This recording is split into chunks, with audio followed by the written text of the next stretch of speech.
Who will win the 2020 Democratic nomination? And why do people on the left insist on dressing up like characters from The Handmaid's Tale? You're listening to the LaChance podcast.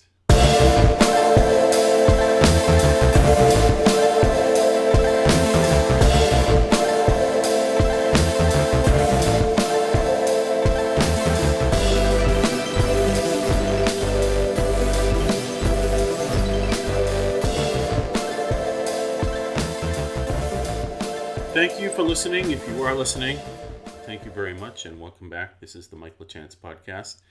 Some of you may know me from my work at the well-known blog Legal Insurrection. I've been with them. I've been a regular contributor there since 2012, which is sometimes hard to believe it's been that long. I'm also a regular contributor and editor of a site called American Lookout, and I've been there since July of 2015. You can also read my columns at townhall.com, where I've been a contributor for a couple of years now. But at any rate, I want to jump right in. A lot has changed just in the last few weeks. So I'm going to actually start out by going back to my very first podcast 5 weeks ago and a prediction that I made at that time, which I'm now going to update. So let me get right into that. 5 weeks ago, I said that if the election was next week, that the Democratic ticket would likely be Joe Biden and Kamala Harris. And the reason behind that was because Joe Biden is leading by far in the polls among all the Democrats who are running. And my reasoning for Harris was that if Biden, who is a white male, is on the top of the ticket, then he absolutely has to balance the ticket by having his VP candidate be a woman, preferably a woman of color. But just in the last few weeks, there has been a shift, which I think is notable and which is going to cause me to change my prediction. So Biden is still the leading candidate among the Democrats, and he's still way out in front. So I'm not going to change that part of the prediction.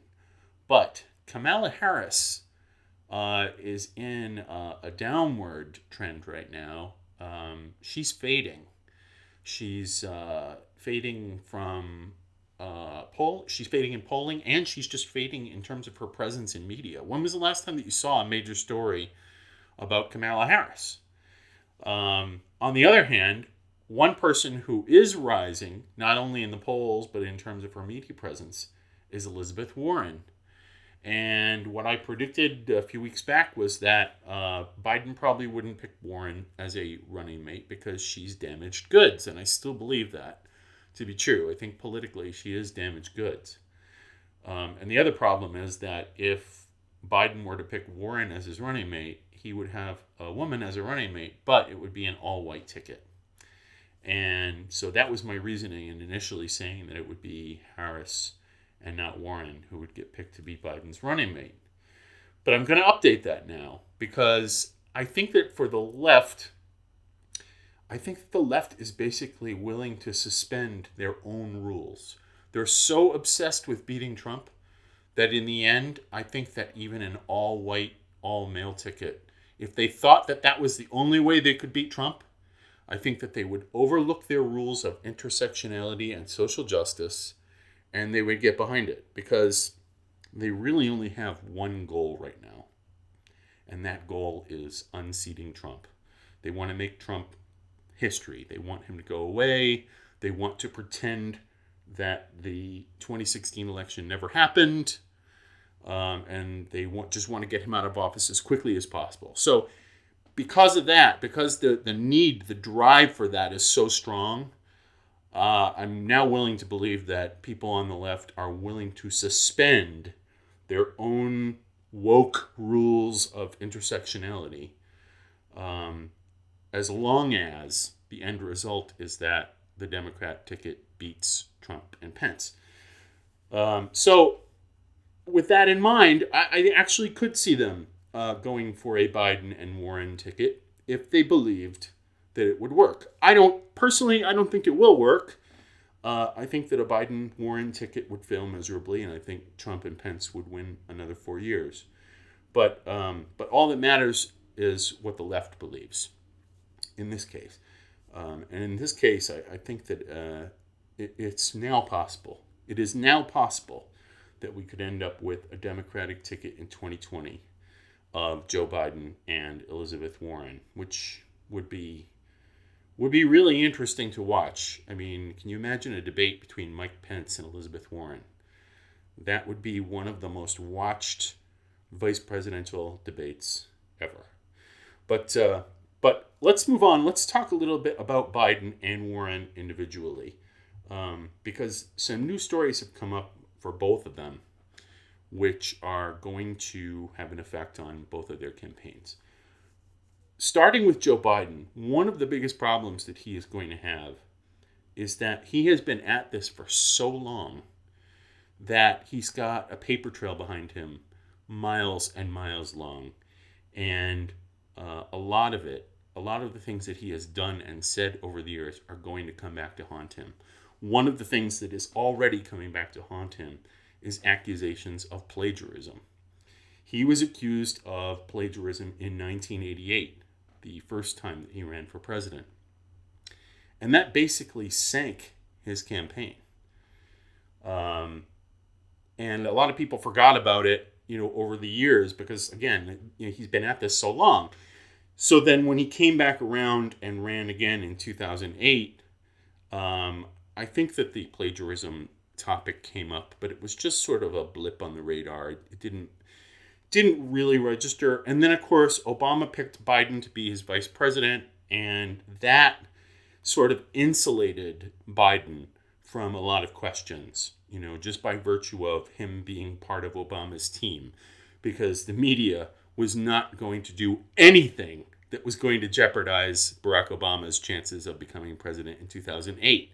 So Biden was insulated by virtue of the fact that he was part of the Obama ticket, and this stuff didn't come up. Now, I'm thinking that Joe Biden is thinking that now in the 2020 campaign that he's going to get the same kid glove treatment from the media that he got in 2008 when he was protected by Obama. I don't think that's going to happen. I mean, he will still get treated better than Trump and Pence, naturally, because he's a Democrat. But I don't think that he will get the same kid glove treatment that he got in 2008 when he was part of the Obama team. I think he's going to have to face tougher questions. And I think that they'll be more willing this time around to talk about the plagiarism charges, especially since it's just come up again, like within the last week, twice.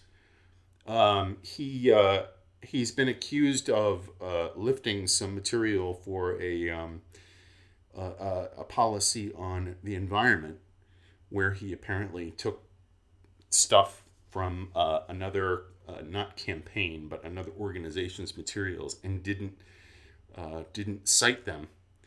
And so again, he's been accused of plagiarism. And that was only one of the incidents in the last couple of weeks. There was another one as well. So this is going to be an issue for him. And then, of course, the most obvious issue that I think Biden is going to have is his age. He's no spring chicken. And when you watch him talking to a crowd, he's just doing this sort of thing like where he paces back and forth and raises one hand when he's making a point and then goes back to pacing back and forth and pauses and makes another point and raises the other hand and then goes back to pacing back and forth. He just doesn't have the energy. He's low energy, like Jeb back in 2016. And so I think that's going to be an issue for him as well. It's just the age issue. I mean, if it comes down to him and Trump will run circles around him, even though there's not a huge amount of difference between them in terms of their age, but Trump comes off as much more youthful and energized, and just like he did in 2016, I think in the final days of the 2020 campaign, we'll see Trump going from state to state, rally to rally, many in the same day, some of them even late at night, just getting in as much campaigning in the key states as he possibly can, just like in 2016. And I don't see Joe Biden being able to match him on that level of energy. I just don't see it happening. So that's definitely going to be an issue for Biden.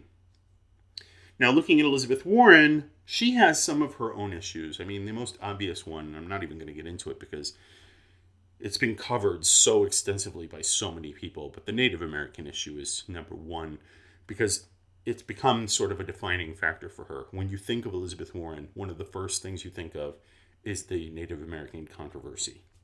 So that's number one right off the bat. But she has other issues too. Just this week, after she made a big deal of not doing a town hall event on Fox News, this week she went and did a town hall on MSNBC, which makes perfect sense because she loves MSNBC and they love her and her audience loves her and she loves them. And so it makes perfect sense that that's where she would go. Well, while she was there, she started talking about this plan she has to create jobs. And it was basically it's a plan to create over 1 million green jobs.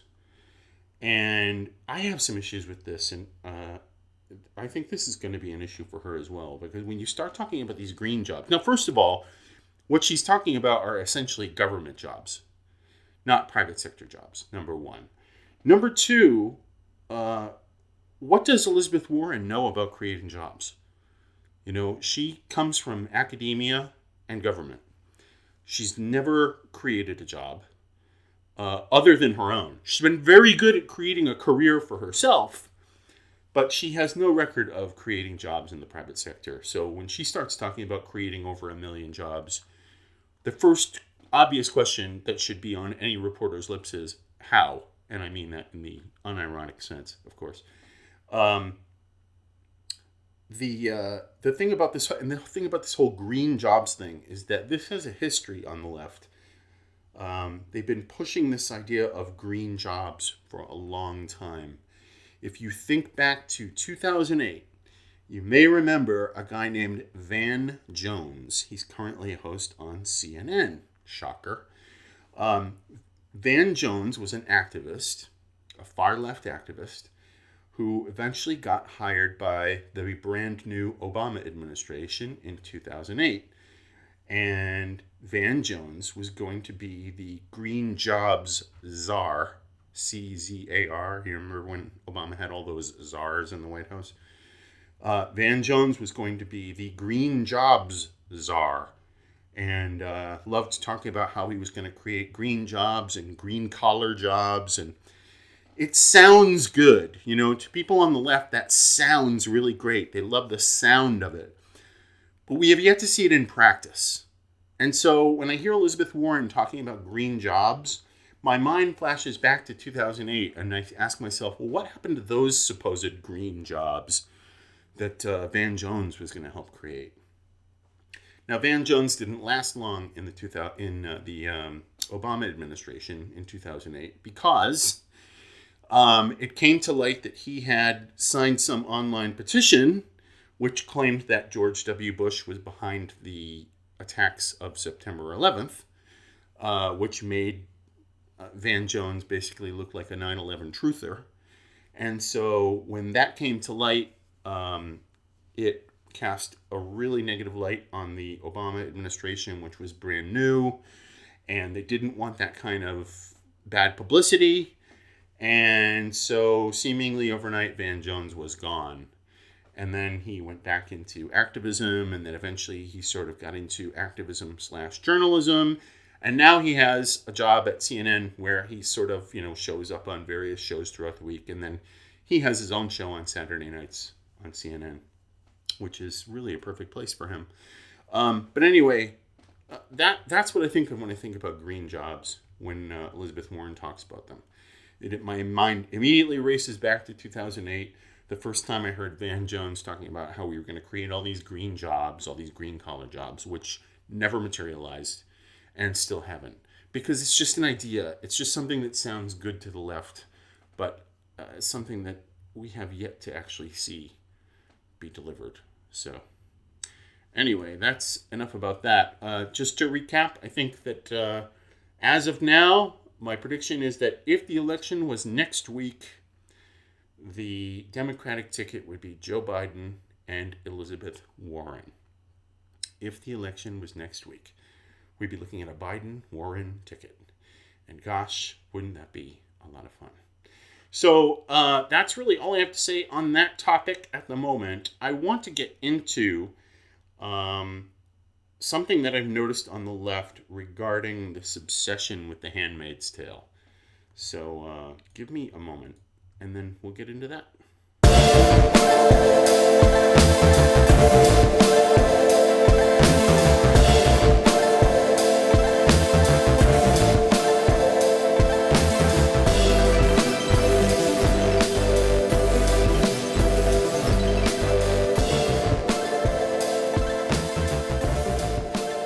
So, you may have noticed, if you pay attention to the news, you may have noticed that in the age of Trump, The Handmaid's Tale has become a thing.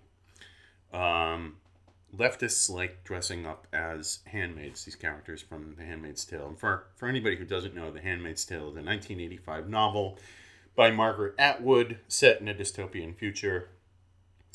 I never read the book. But I do remember the story because there was a film adaptation made in 1990, and it was terrible. I mean, it had some big names like Robert Duvall in the film, but he couldn't carry it. Nobody could carry it. It was terrible. It really flopped.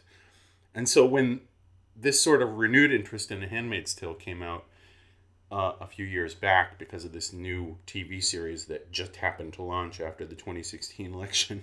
It became like a symbol of the resistance. You'd have people dress up as the handmaids and they'd show up to sort of just stand in silent protest. And I guess the idea is that leftists are dressing up in Handmaid's Tale costumes to suggest that at some point the Trump-Pence administration is going to force them to dress in Handmaid's Tale costume. I think that's how it works. I mean, I can't really follow the logic, but I guess that's the general idea, I guess.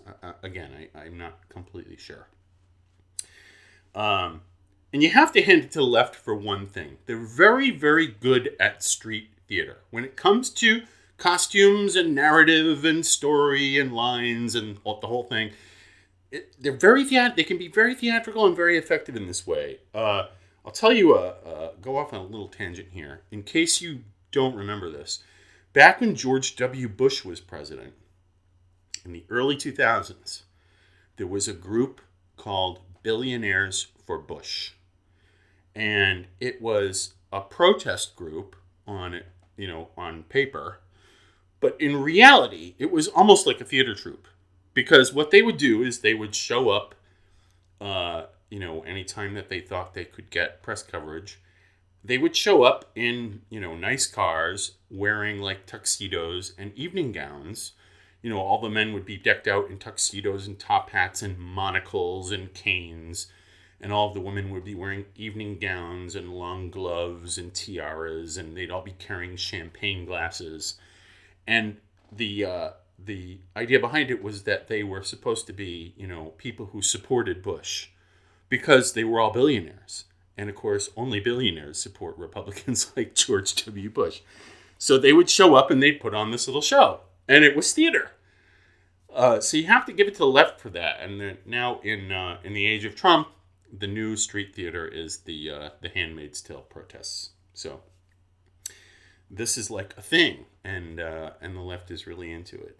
On another side note, one of the ironic aspects of this is that the star of the TV series, The Handmaid's Tale, is a member of the Church of Scientology. And if you've read anything about them, they don't exactly have a great record on some of the very things that these protesters claim to support. But anyway, that's subject for another discussion.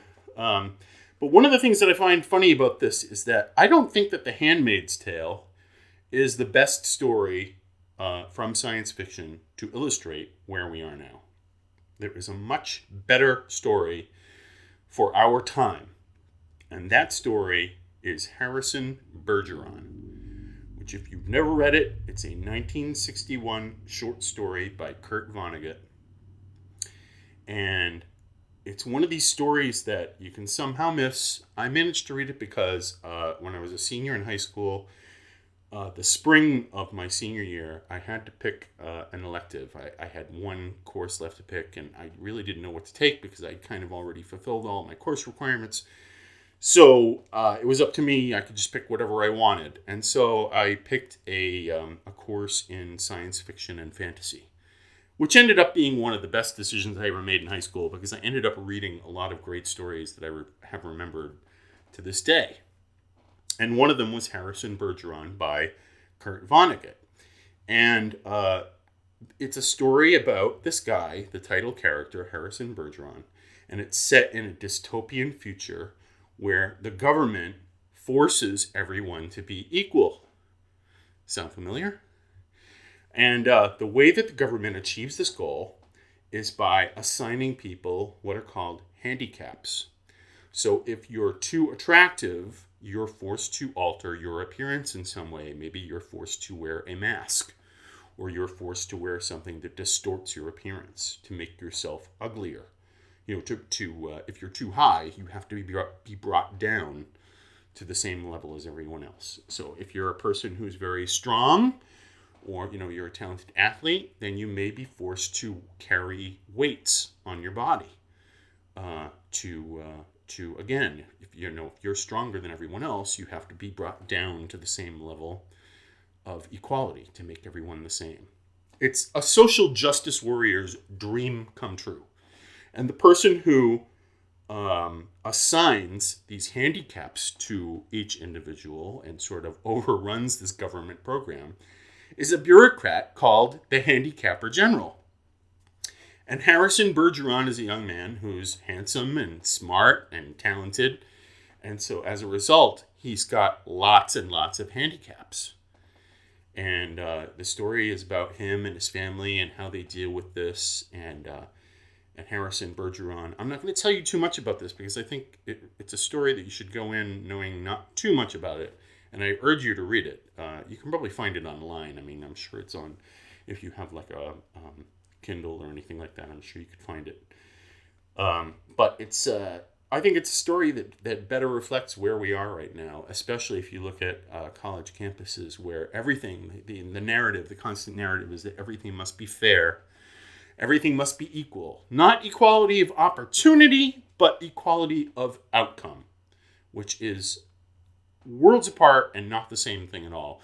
In America, you have equality of opportunity. You're granted the same rights and freedoms as everyone else. So go out and pursue happiness and make of your life what you can and be successful and be happy. What the left wants is to guarantee that everyone has the same outcome. And that's a recipe for disaster. And that's exactly what Harrison Bergeron is about. It's about, we're all going to be equally miserable. Sound familiar? So the point is that in this society, everyone is made to be equal not by raising everyone up to greatness, but bringing everyone down to equality of misery. And that is the unofficial theme of today's Democratic Party. That is where they are going, that they're being driven by the social justice warrior culture of the far left. They're embracing it because they have no choice, because that has become the base of their party. In other words, those are their primary voters. Those are the people who are going to turn up at primaries and caucuses. So they're pandering to that base. And so rather than The Handmaid's Tale, I think that Kurt Vonnegut, with his story Harrison Bergeron, has painted a more accurate picture of the time that we currently live in. So check it out, Harrison Bergeron by Kurt Vonnegut. That's my cultural recommendation of the week. Anyway, I don't really have anything to discuss after that, so I'm going to part ways. Thank you very much for listening, and until next time, keep it real.